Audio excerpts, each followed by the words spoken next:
Happy Onam to you all. ഇതാണ് ഞങ്ങളുടെ ഉത്രാട ദിന പൂക്കളം. അങ്ങനെ ഞങ്ങളിവിടെ ഇരുന്നിട്ട് ഉള്ള പൂവൊക്കെ അഡ്ജസ്റ്റ് ചെയ്ത് പൂക്കളം ഉണ്ടാക്കുന്ന കാഴ്ചയാണ് നിങ്ങൾ ഈ കാണുന്നത്. കാരണം ഞങ്ങൾക്ക് പൂ അധികം കിട്ടിയിട്ടില്ലായിരുന്നു, പക്ഷേ ഉള്ളതൊക്കെ വെച്ചിട്ട് ഞങ്ങൾ ഉള്ളതിൽ നല്ലൊരു പൂക്കളം ഉണ്ടാക്കി. അപ്പോൾ ഡിസൈൻ എന്ന് പറഞ്ഞാൽ ഇൻസ്റ്റൻറ്റ് ഡിസൈനാണ്. ഞങ്ങൾ നേരത്തെ ഒന്നും വരച്ച് ഇട്ടിട്ട് ഡിസൈൻ ചെയ്തിട്ടൊന്നുമല്ല ഞങ്ങൾ ഉണ്ടാക്കിയത്. ഞങ്ങൾ ആദ്യം ഒരു റൗണ്ട് ഉണ്ടാക്കി ബിന്ദിപ്പൂവിൻ്റെ ഇതളുകൾ കൊണ്ട്. അപ്പോൾ അത് കാർത്തിക് ഇങ്ങനെ വീഡിയോ എടുത്തു. ഓക്കെ, എന്നാൽ ആയിക്കോട്ടെ എന്ന് ഞങ്ങളും വിചാരിച്ചു.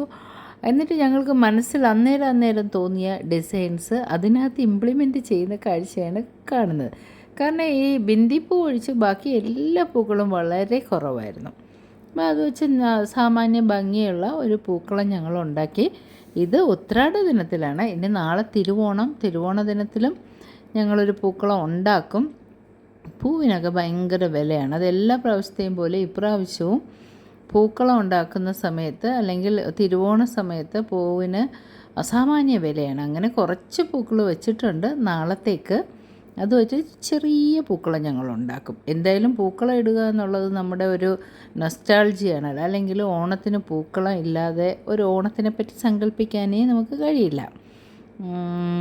ഇങ്ങനെ കുറച്ച് അരളിപ്പൂ കിട്ടിയിട്ടുണ്ടായിരുന്നു. അരളിപ്പൂവിൻ്റെ പ്രശ്നം അറിയാലോ, പോയിസണാണ്. അതുകൊണ്ട് തന്നെ വളരെ കെയർഫുള്ളായിട്ട് വേണം അത് ഹാൻഡിൽ ചെയ്യാനായിട്ട്.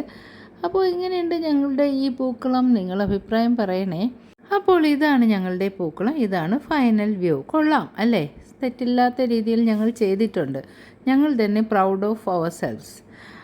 ഓക്കെ, അപ്പോൾ ഈ വീഡിയോ കണ്ട് ഇഷ്ടപ്പെട്ടാൽ ദയവേത് സബ്സ്ക്രൈബ് ചെയ്യണം, ഷെയർ ചെയ്ത് കൊടുക്കുക നിങ്ങളുടെ ഫ്രണ്ട്സിന്, ലൈക്ക് ചെയ്യുക, കമൻറ്റ് ചെയ്യുക. Bye bye. Thank you for watching.